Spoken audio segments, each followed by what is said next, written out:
Asante sana. Please, let's be seated.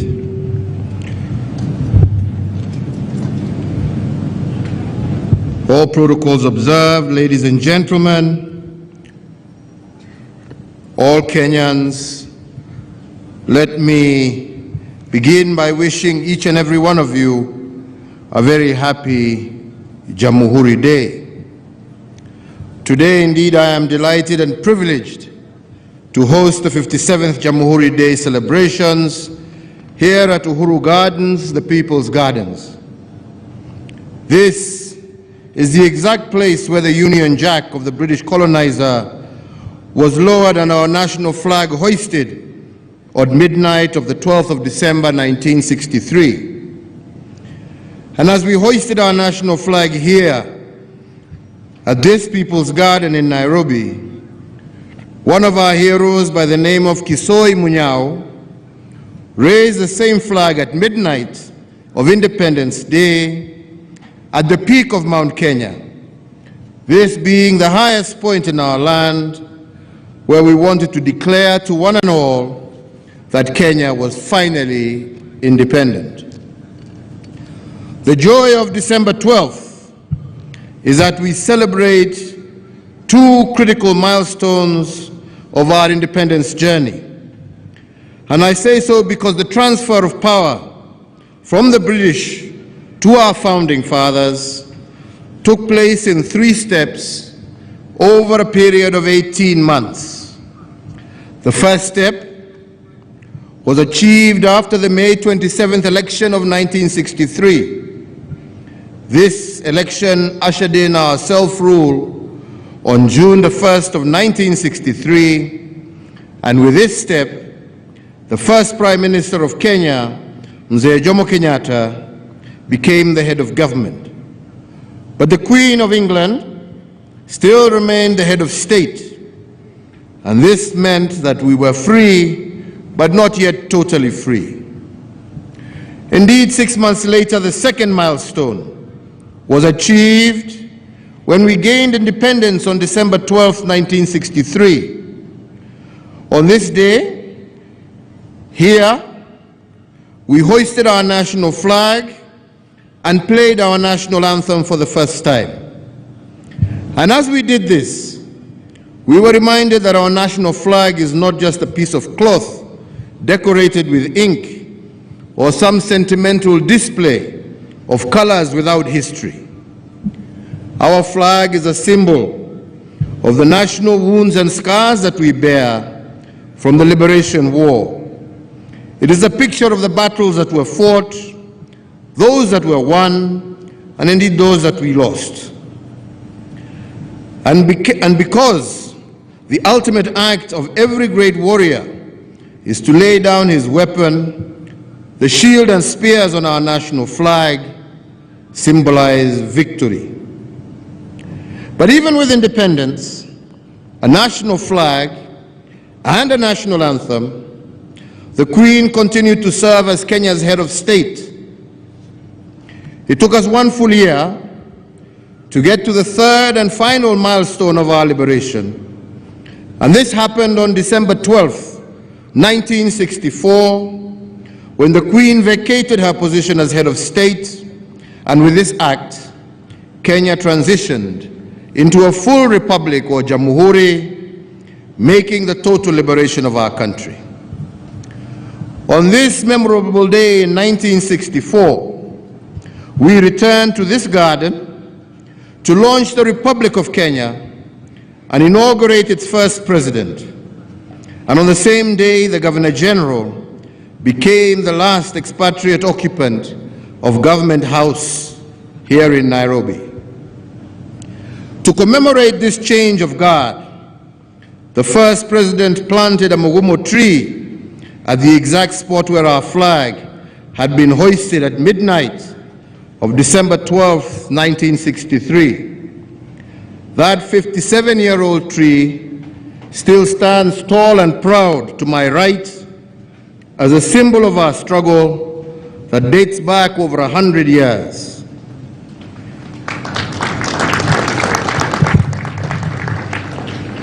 This December 12th is therefore a joyous day for Kenya, because we mark the 58th anniversary of our independence and the 57th celebration of our becoming a republic. And as we mark this historic day, some will tell you that history is meaningless, unnecessary, useless, and irrelevant to the concerns of the present. I beg to differ. History provides invaluable lessons to be learned and gives context to the present. By looking back, we are better able to look forward.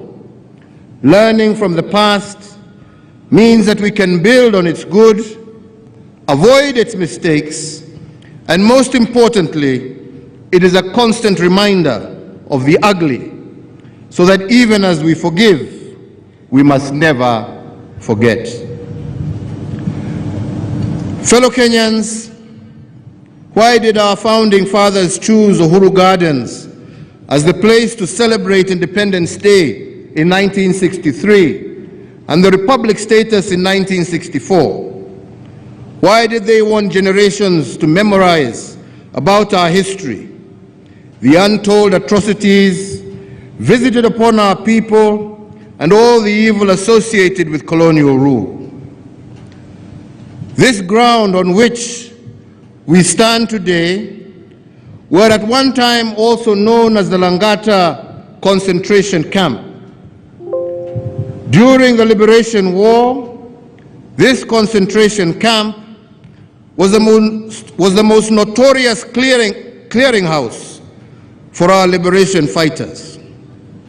In fact, it is estimated that up to 10,000 of our gallant and most feared liberators were confined in this camp at some point or another, and most of them did not survive the wrath of the colonizers. Indeed, Langata camp has been described in some books of history as resembling the Nazi camps in Germany, both in its psychological warfare and its methods of brutality. In fact, using quack scientists, the colonizers argued that devotion to the cause of Mau Mau was a mental illness, and the only way to deal with it was by creating mass detention camps where shock therapy and torture could be administered as a cure.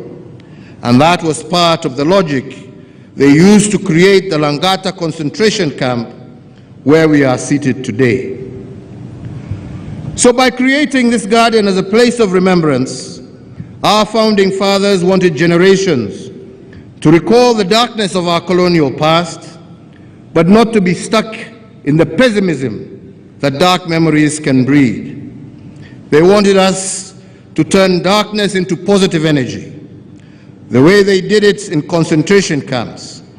Instead of breaking down in the camps and breaking down because of colonial brutality, they only became stronger.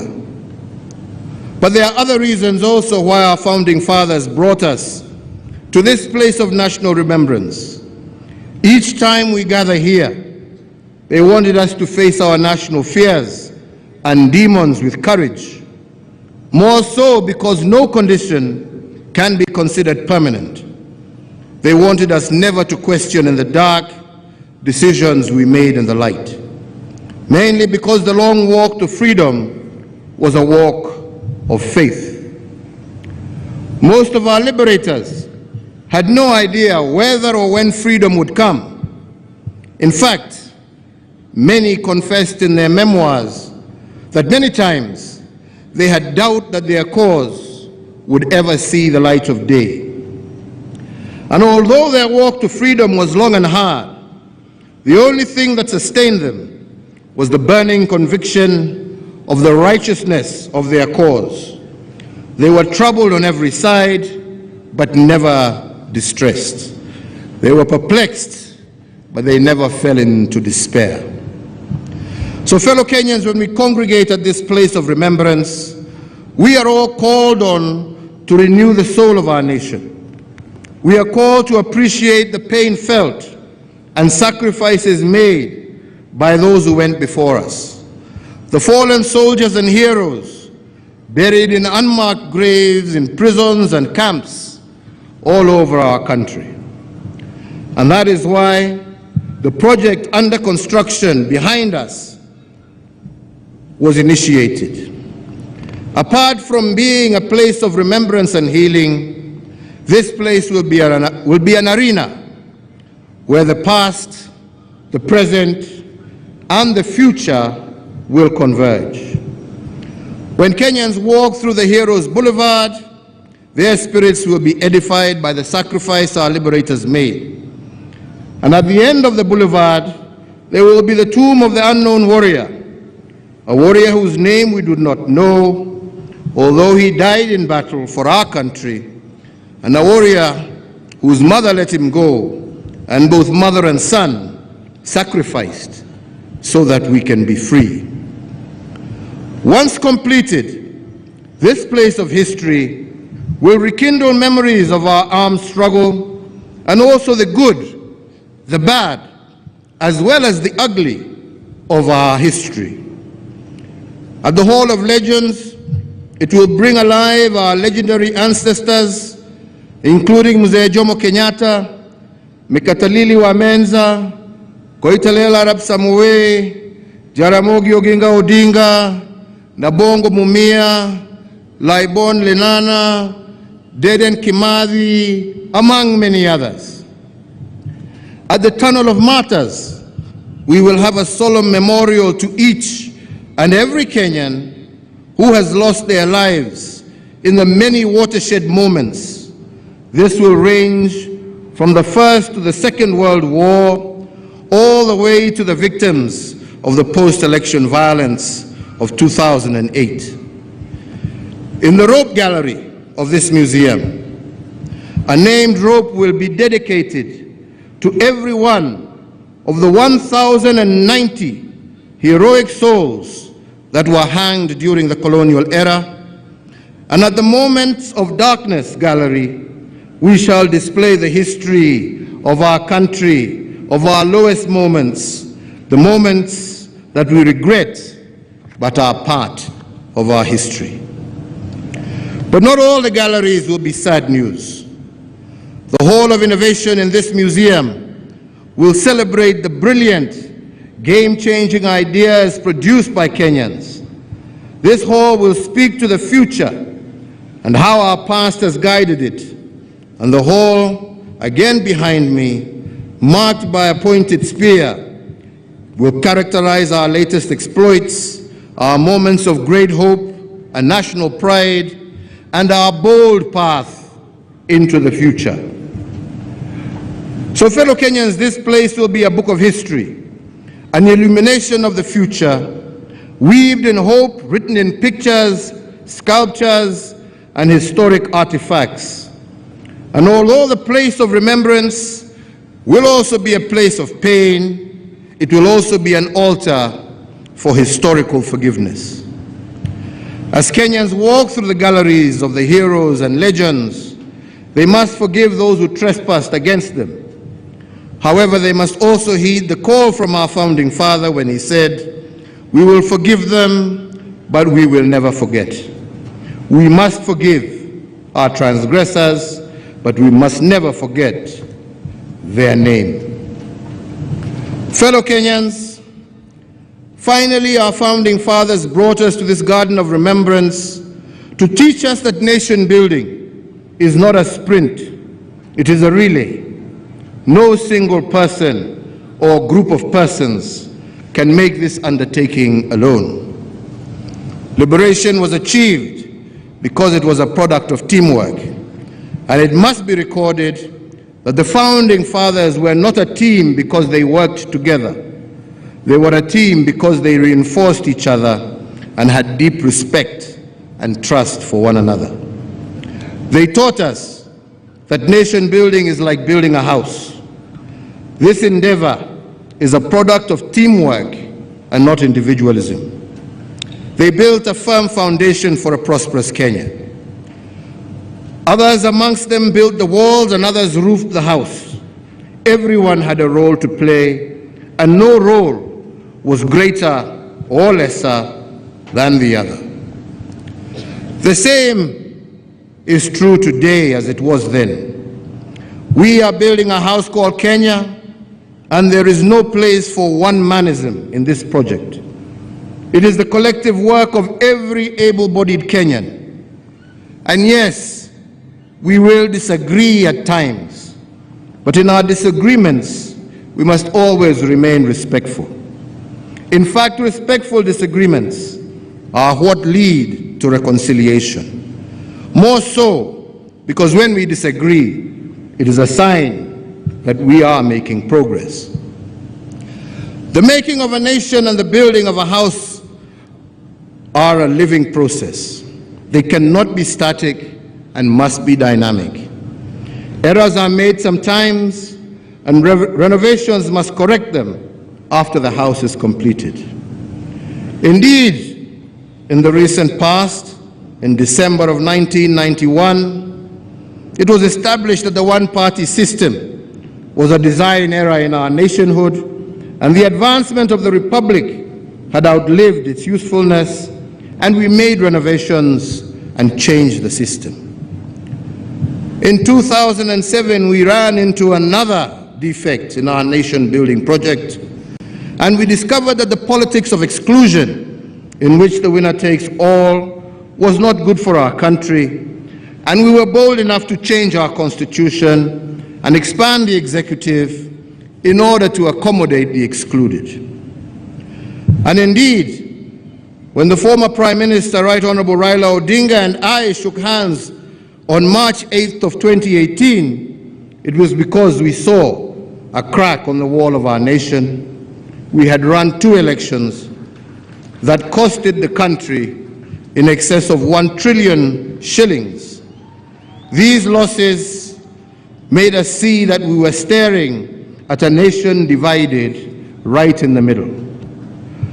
But because we had disagreed respectfully, we knew that this was a mark of progress, and though it was difficult, the necessity, the reason, and recognition that we as Kenyans need each other, nation before self, as our forefathers had taught us, to come together, reinforced our resolve. Therefore, again, I will continue to say that we need to come together and mend the crack on the wall of our nation, and this, I believe, is what necessitated the First Amendment to our Constitution. And although it encountered some legal obstacles, I say again today that BBI is just a dream deferred. One day, someday, it will happen. Because just as the country cannot survive ethnic majoritarianism and exclusion, just in the same breath, it cannot survive unfair and skewed representation. This is a design defect, and we must fix it. Fellow Kenyans, the Garden of the People, therefore, is not just a place of remembrance. It was gifted to us as a place where generations shall tell stories of where we have come from, where we are, and indeed where we are going. It is an arena of truth, narrated before God, verified by history, and reinforced by the acts of our founding fathers and each and every one of us as we move through life. And it is a convergence point between our past, our present. It must also, therefore, be our guide for the future.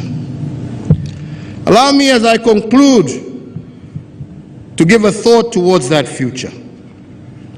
If the Asian tigers were at the same level of development as Kenya in 1963, and I remind Kenyans that our country, our nation, actually lent South Korea money to implement its development plan in 1963. The question we therefore must ask ourselves is what happened? Why were we unable to develop as fast as those did?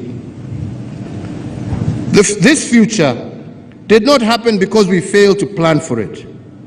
The future evaded us because we failed to imagine it. And I say so because imagination is more powerful than knowledge. For the past to have an impact on our future, we must constantly imagine and reimagine it. Indeed, as we envision the future, we are also reminded that in 8 years' time, our economic blueprint, that is the Kenya Vision 2030, will have run its course. By then, Kenya will be home to a projected 63 million citizens. And as Kenya turns 100 in the year 2063, we will be home to 100 million citizens. For us to secure the elusive shared prosperity and intergenerational equity, we must be bold in our imagination of Kenya at 100. But our imagination cannot follow the popular path. It must follow the bold path. And indeed, Vision 2063 must be a bold imagination of what Kenya will be at 100 years. The solemn duty of framing how this vision looks is the task of our generation. Indeed, as our children will walk through the Boulevard of Heroes in this park and play in the Pavilion of Reflection, what account of ourselves will we have left in this unedited place of history? It must be written in this unedited book of history that we chose the bold path over the popular path. Indeed, as it is said, the lion is not the strongest animal in the savannah, neither is it the biggest, neither is it the shrewdest, but it is the boldest, and that is why it is the king. Indeed, it is for this very same reason that it is said that an army of sheep led by a lion can defeat an army of lions led by a sheep. The future of Kenya, inspired by the past and present, must be about a brave imagination. That is why today I congratulate the young men and women of the 19th Battalion of the Kenya Rifles, to whom I have presented the presidential and regimental colors today.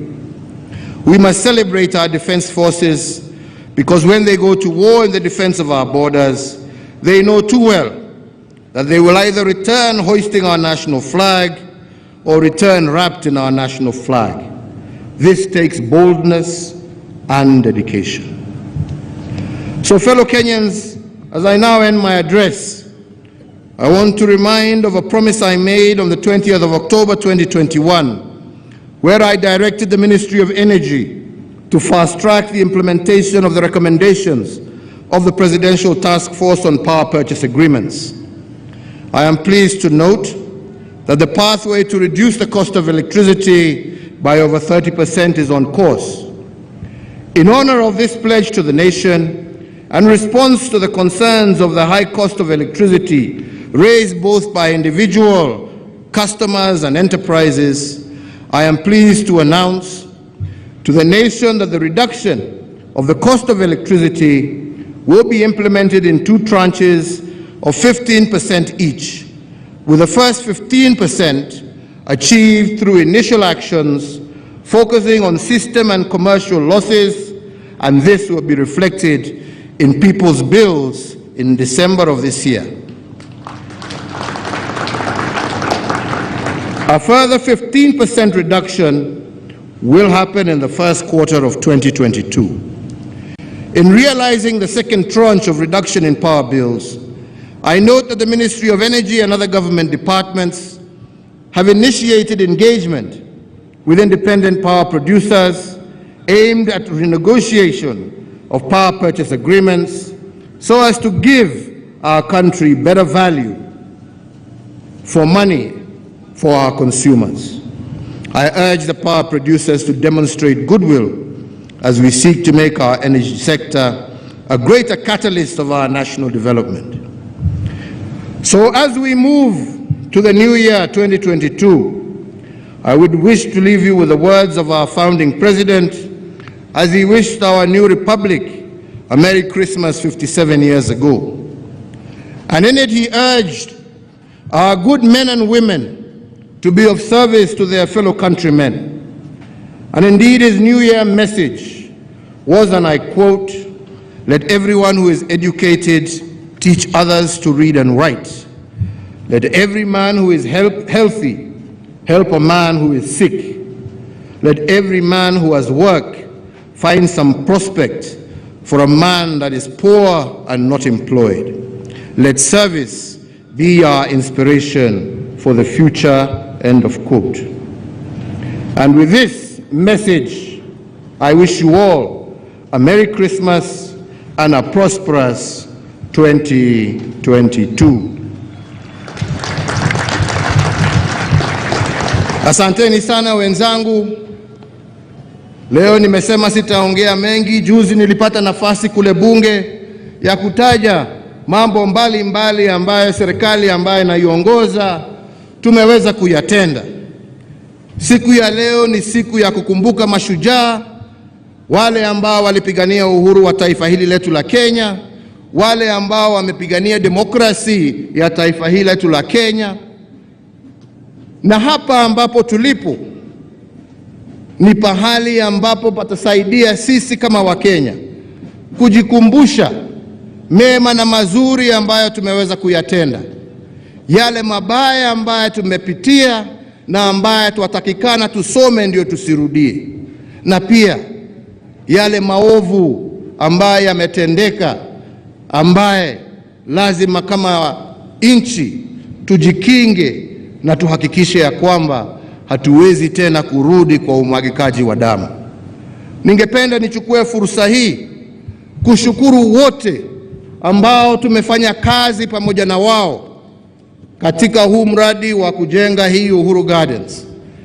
Nianze kwanza kwa kushukuru jeshi letu kupitia wewe CDF na wenzako.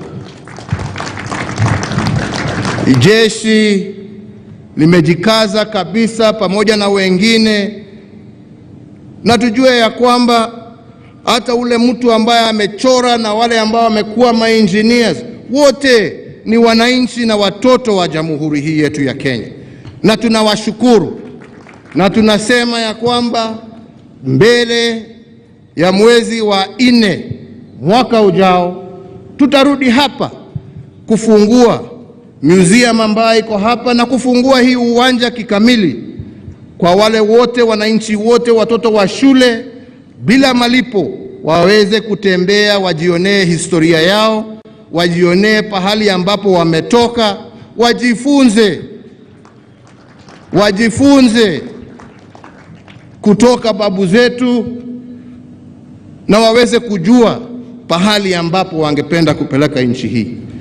Ningefanya makosa kama singemshukuru moja kati yetu hapa ambaye tumekuwa tukiongea na yeye kutoka miezi karibu 14 wakati nilianza hii project ya Uhuru Gardens, ambaye tumetembea na yeye hapa sana na amenipatia mawaidha. Mheshimiwa Raila Odinga, nasema asante sana kwa yale ambayo umetusaidia kutenda. Naonekana hawa wazee wanataka uwaongeleshe, kuja uwasalimie jamani.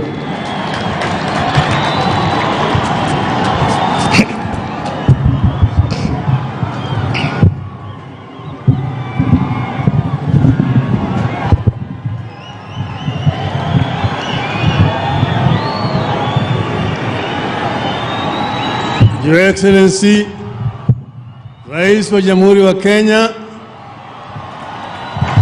Uhuru Muigai Kenyatta, Mama wa Taifa ya Jamhuri ya Kenya, Mama Ngina Kenyatta, Mama Margaret Kenyatta, Naibu Rais, viongozi wote wamefika hapa siku ya leo. Harambee! Harambee! Harambee! Nimesema hayo kwa sababu yale ndio yalifanyika hapa miaka 58 iliyopita. Your Excellency, I have only 2 things that I want to tell Kenyans today. First way is true what you have said here about these grounds. But Kenyans must also know that this ground was not chosen for no reason. One, there was a motion in Parliament, and I see the speakers here, then called Legico, about the site. Then there were 3 sites. One was along what was called Princess Elizabeth Highway, now Uhuru Highway, and that was Uhuru Park. The other one was called Mitchell Park, which is today called Jamhuri Park, or ASK grounds. This one here was called open ground next to Nairobi Dam. This one was chosen because it was a concentration camp where, as the president has said, freedom fighters were tortured, like they were tortured in Hitler's Auschwitz and Buchenwald.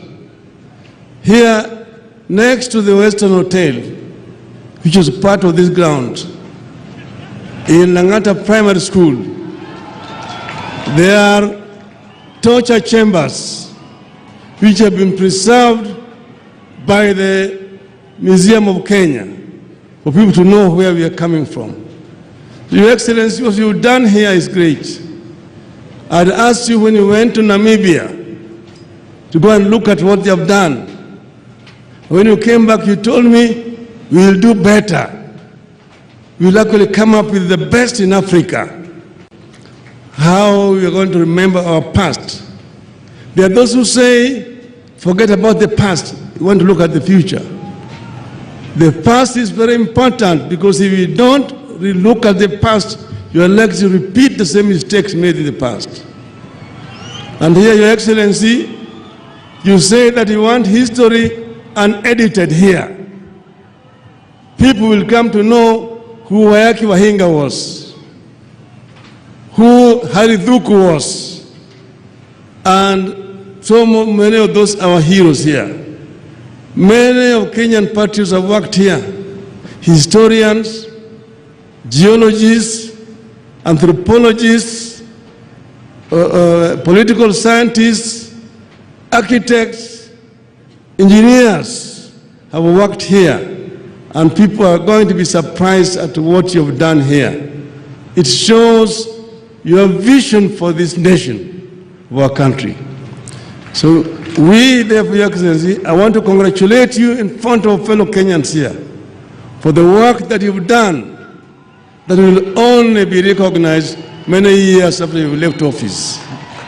So we congratulate you, and this land had been grabbed, but those land grabbers who do not see any open space and stop grabbing them.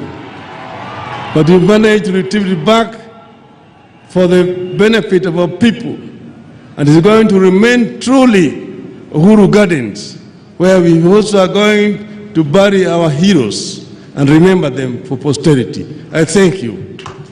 Merry Christmas and Happy New Year. Haya, kwa hayo machache na mengi, mimi nawatakia Wakenya kila la heri.